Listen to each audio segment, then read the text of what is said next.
ইস্টের পুস্তক অধ্যয়নে আপনাকে স্বাগতম। পুরাতন নিয়ম জুড়ে ঈশ্বর কিভাবে বারবার ইব্রিয়দের বিভিন্ন বিপদ থেকে রক্ষা করেছেন তার বর্ণনা রয়েছে।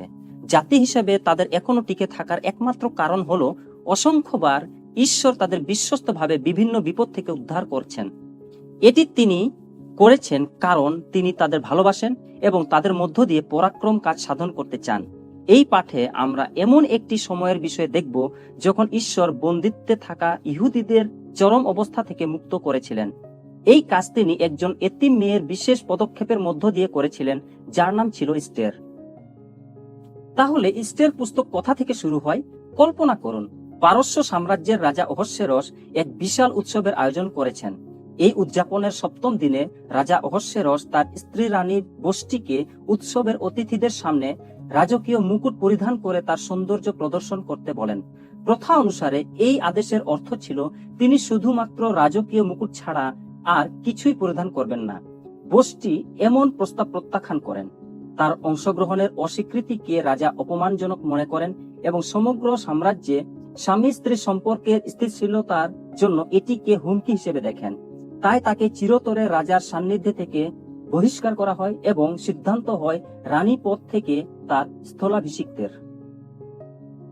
অধ্যায় 2-এ রাজা মূলত সাম্রাজ্যের বিভিন্ন প্রান্তের নারীদের নিয়ে একটি সৌন্দর্য প্রতিযোগিতার আয়োজন করেন। তিনি তার বহিষ্কৃত স্ত্রীর পরিবর্তে অন্য কাউকে বসাতে চাইলেন, তবে এটি কোনো সাধারণ সৌন্দর্য প্রতিযোগিতা নয়। নারীরা সর্বত্র থেকে আসার পর তাদের হেরেমে রাখা হয় অথবা স্ত্রী ও উপপত্নীদের জন্য সংরক্ষিত প্রাসাদের অংশে রাখা হয়। সেখানে পৌঁছানোর পর তারা 1 বছরের পূর্ণ সৌন্দর্য বর্ধন প্রক্রিয়ার মধ্য দিয়ে যায়। তারপর এক এক করে প্রতিযোগীরা রাজার সামনে উপস্থিত হয়। যাকে রাজা সবচেয়ে সুন্দর মনে করবেন এবং যিনি তাকে সব দিক থেকে সবচেয়ে বেশি মুগ্ধ করবেন তাকে নতুন রানী হিসেবে ঘোষণা করা হবে। এখন আসুন মর্দখয়ের সাথে পরিচিত হই। তিনি একজন ইব্রিয় ব্যক্তি যিনি বেবিলনীয়দের জেরুসালেম ধ্বংসের সময় বন্দী হন এবং তার সাথে ইস্টের নামে একজন সুন্দরী তরুণী কাকাতো বোন ছিল। তিনি ইস্টেরকে তার নিজের মেয়ের মতো লালন পালন করেন। যখন তাকে তার অসাধারণ সৌন্দর্যের কারণে এই প্রতিযোগিতায় অংশ নিতে প্রাসাদে আনা হয়, তখন মর্দখয় কিছুটা উদ্বিগ্ন হয়ে পড়েন। তিনি হেরেমে এসে ইস্টেরের খবর নেন। সেখানে মর্দখয় দুর্ঘটনাক্রমে 2 জন ব্যক্তির কথা শুনে ফেলেন যারা রাজাকে হত্যা করার ষড়যন্ত্র করছিল। তিনি এই হত্যা ষড়যন্ত্রের কথা জানিয়ে রাজার জীবন বাঁচান এবং ওই 2 ব্যক্তি মৃত্যুদণ্ড প্রাপ্ত হন। মর্দখয়ের এই সৎকর্মটি রাজ্যের ইতিহাসে লিপিবদ্ধ হয়। মনে হয় যেন রাজাকে রক্ষা করার জন্য মর্দখয়কে কোনো পুরস্কার দেওয়া উচিত ছিল, কিন্তু তাকে কোনো পুরস্কার দেওয়া হয়নি। এখন আমাদের গল্পের মঞ্চ প্রস্তুত, যেখানে ঈশ্বর ইব্রিয় জনগণকে উদ্ধার করবেন। যখন রাজার সাথে ইস্টেরের রাত শেষ হয়, তখন তার সবকিছু তাকে মুগ্ধ করে। তিনি ইস্টেরকে পারস্য সাম্রাজ্যের নতুন রানী হিসেবে মুকুট পরিয়ে দেন। রাজা অহস্যেরস অজান্তে একজন ইব্রিয় মহিলাকে তার রানী বানিয়ে ফেলেন এবং ঈশ্বর এখন কৌশলগতভাবে তার বিশেষ নির্বাচিত লোকদের একজন ইস্টেরকে ক্ষমতার কাছাকাছি রেখেছেন। ঈশ্বর এটি একটি কারণে করেছেন, কারণ তিনি জানেন যে বিপদ আসছে। এই গল্পের খলনায়ক মাদীয় পারস্যের দুষ্ট প্রধানমন্ত্রী, যার নাম হামন। প্রতিদিন রাস্তায় হাঁটতে হাঁটতে হামন চিন্তা করত যে সবাই যেন তাকে দেবতার মতো প্রণাম করে আর ভয়ে সে যা বলে তাই করে, মর্দখয় ছাড়া। আমরা শাস্ত্রে এই আদেশটি পড়ি, তুমি তোমার ঈশ্বর সদাপ্রভুরই উপাসনা করবে এবং কেবল তারই। অতএব একজন ধর্মপ্রাণ ইহুদি মর্দখয় হিসেবে হামনের কাছে প্রণাম করতে অস্বীকৃতি জানায়, এমনকি যদি তার জীবনও দিতে হয়। মর্দখয়ের অস্বীকৃতি তার ইহুদি বিশ্বাসের সাথে সম্পর্কিত তা আবিষ্কার করার পর হামন ক্ষুব্ধ হয়। মর্দখয়কে তার কাজের জন্য শুধু তাকে শাস্তি দেওয়ার পরিবর্তে সে সমস্ত ইহুদি জনগণের উপর তার ক্রোধ প্রকাশ করার চেষ্টা করে। সে রাজাকে এমন একটি আইন প্রতিষ্ঠা করতে প্রভাবিত করে যা কখনো বাতিল করা যাবে না, যেখানে বলা হয়েছে যে পরের বছরের একটি নির্দিষ্ট দিনে পৃথিবীর প্রতিটি ইহুদির মৃত্যুদণ্ড কার্যকর করতে হবে। যখন মর্দখয় ইহুদিদের বিরুদ্ধে এই ষড়যন্ত্রের কথা জানতে পারেন, তখন তিনি উন্মুক্তভাবে ইস্টেরের কাছে পৌঁছানোর চেষ্টা করেন। তিনি তাকে একটি বার্তা পাঠান, যেখানে তিনি তাকে জানান যে ঈশ্বরের লোকেদের জন্য পরিস্থিতি কতটা খারাপ হতে যাচ্ছে। মর্দখয় তাকে পারস্য সাম্রাজ্যের সমস্ত ইহুদিদের পক্ষে রাজার কাছে মধ্যস্থতা করতে বলেন।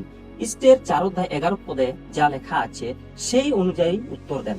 যে কোনো পুরুষ বা মহিলা রাজার কাছে ভিতরের প্রাঙ্গণে আসে এবং তাকে যদি টাকা হয় না, তার জন্য কেবল একটি আইন আছে, তাকে মৃত্যুদণ্ড দেওয়া হবে।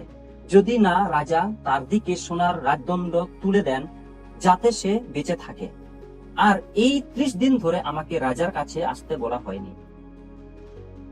ইস্টের 4 অধ্যায় 13 থেকে 14 পদ অনুসারে যদিও তার জীবন বিপন্ন হওয়ার সম্ভাবনা রয়েছে, তবুও মর্দখয় তাকে তা করতে বললেন।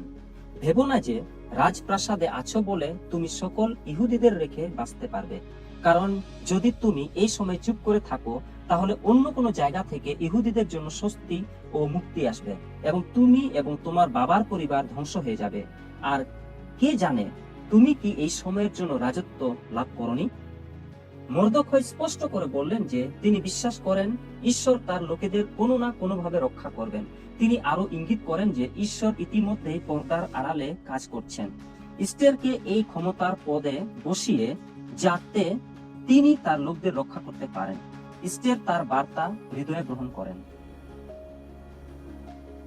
ইস্টের এবং আরো অনেক ইহুদি উপবাসের সময় কাটানোর পর ইস্টের অনুমতি ছাড়াই রাজার কক্ষে প্রবেশ করে তার জীবনের ঝুঁকি নেয়। রেগে না গিয়ে রাজা অহস্যেরস তাকে দেখে খুশি হন। তিনি তার সোনার রাজদণ্ড তার দিকে তুলে ধরেন এবং তিনি যা চাইবেন তা করার প্রতিশ্রুতি দেন। এই গ্রহণযোগ্যতা একটি যার পর নাই অলৌকিক কাজ। রাজার প্রস্তাব সম্পর্কে ইস্টের যথেষ্ট গুরুত্ব দিয়ে ভেবেছেন। যদিও পরিস্থিতি আক্ষরিক অর্থে জীবন বা মৃত্যুর মাঝামাঝি, তিনি জানেন যে ধৈর্য ধরে থাকা গুরুত্বপূর্ণ। তিনি কেবল রাজা এবং হামনকে তার প্রস্তুত করা একটি বিশেষ ভোজে আসার জন্য অনুরোধ করেন। ভোজে রাজা জিজ্ঞাসা করেন যে তিনি তার কাছে থেকে কি চান, কারণ তিনি জানেন যে ইস্টের কেবল রাতের খাবারের জন্য তার জীবন ঝুঁকির মধ্যে ফেলেননি। তাই ইস্টের তাকে এবং হামনকে আরো একটি ভোজে আসতে বলেন। এই আমন্ত্রণগুলি হামনের অহংকারকে আরো বেশি করে ফুলিয়ে তোলে। গল্পটি আরো বেশি রহস্যময় হয়ে ওঠে যখন হামন পরবর্তী ভোজের আগে মর্দখয়কে হত্যা করার পরিকল্পনা করে। যদিও ঈশ্বর পর্দার আড়ালের কাজ এখনো শেষ করেননি, সেই রাতে রাজা ঘুমাতে পারেননি। তাই তিনি কাউকে তার রাজ্যের ইতিহাস উচ্চ স্বরে শোনাতে বলেন। তারা ঘটনাক্রমে মর্দখয় কিভাবে রাজাকে হত্যার হাত থেকে রক্ষা করেছিলেন তার বিবরণ পড়ে শোনান এবং রাজা জানতে পারেন যে তার সম্মানে কিছুই করা হয়নি। মর্দখয়ের কথা না বলেই রাজা হামনকে জিজ্ঞাসা করেন যে রাজা যে ব্যক্তিকে সম্মান জানাতে চান তার জন্য কি করা উচিত। হামন ধরে নেয় যে রাজা তার সম্পর্কে বলছেন, তাই তিনি পরামর্শ দেন যে লোকটির জন্য একটি সুন্দর শোভাযাত্রা করা উচিত। এই শোভাযাত্রার সময় লোকটিকে রাজার পোশাক পরে রাজার ঘোড়ায় চড়তে হবে এবং কেউ তার আগে আগে চিৎকার করে বলবে যে সে কতটা যোগ্য। হামন মনে করে যে রাজা তার জন্য এত চমৎকার কাজ করতে চলেছেন। হামনের অপমানের জন্য রাজা বলেন, দারুণ, এখন যাও, মর্দখয়ের জন্য এইসব কিছু করো। তিনি রাজার কথা মতোই করলেন, কিন্তু কাজ যা হবার তা হয়ে গেছে। হামন এখনো শোকাহত, তাই তাকে ইস্টের এবং রাজার সাথে দ্বিতীয় ভোজে আনা হয়। যা ঘটেছে তার কারণে তিনি নিজের ভবিষ্যৎ নিয়ে ভীত, কিন্তু তিনি বুঝতে পারেন না যে তিনি একটি ফাঁদে পা দিচ্ছেন। রাতের খাবারের সময় রাজা আবার ইস্টেরকে জিজ্ঞাসা করেন যে তার অনুরোধ কি, এবং আবারও ইস্টের বিজ্ঞতার সাথে কথা বলেন। তিনি 7 অধ্যায় 3 থেকে 4 পদে বলেন, হে মহারাজ, যদি আমি আপনার দৃষ্টিতে অনুগ্রহ পেয়ে থাকি এবং যদি মহারাজের সন্তুষ্টি হয়, তবে আমার প্রাণ আমার প্রার্থনা রূপে এবং আমার প্রজাগণ আমার প্রার্থনা রূপে দেওয়া হোক, কারণ আমি এবং আমার প্রজাগণ ধ্বংস হইবার জন্য, নিহত হইবার জন্য এবং বিনষ্ট হইবার জন্য বিক্রি হইয়াছি। এখন যদি আমাদের কেবল দাস, পুরুষ ও নারী হিসাবে বিক্রি করা হইতো, তবে আমি চুপ করিয়া থাকতাম, কারণ রাজার বিরক্তির সমতুল্য কষ্ট হইতো না। রাজা রেগে বললেন, কে সে আর কোথায় সে? কে এমনটা করা সাহস করবে?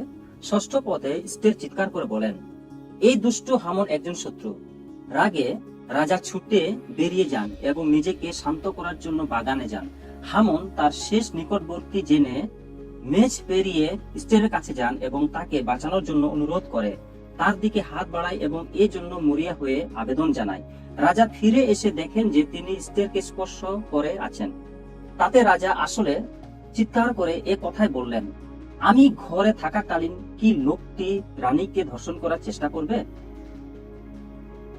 হামনকে সেই একই ফাঁসির মঞ্চে একই দিনে ফাঁসি দেওয়া হয় যেটি সে মর্দখয়কে হত্যা করার জন্য তৈরি করেছিল। রাজা অহস্যেরসকে ইস্টেরের সাথে তার সম্পর্কের কথা জানানোর পর মর্দখয়কে হামনের পদ এবং সম্পত্তিও দেওয়া হয়। এটি একটি ঐশ্বরিক বাস্তবতা। ইস্টেরের পুস্তকে আমরা ঈশ্বরের যোগান সম্পর্কে একটি গুরুত্বপূর্ণ বার্তা পাই। পোল তার লেখা রোমীয় পুস্তকের ৮ অধ্যায় ২৮ পদে আমাদের বলেন, যারা ঈশ্বরকে ভালোবাসে, যারা তার ইচ্ছা অনুসারে আহুত, তিনি সব বিষয়ে তাদের মঙ্গল সাধনের জন্য কাজ করেন। ইস্টের পুস্তক আমাদের সকল কিছুর প্রকৃত গভীরতা দেখান। ঈশ্বরকে অনেক আগেই অপ্রত্যাশিত উপায়ে কাজ করতে দেখা যায়। ঈশ্বর কেবল ইহুদিদেরই নয়, বরং শেষ পর্যন্ত সমগ্র বিশ্বকে রক্ষা করার জন্য কাজ করছেন।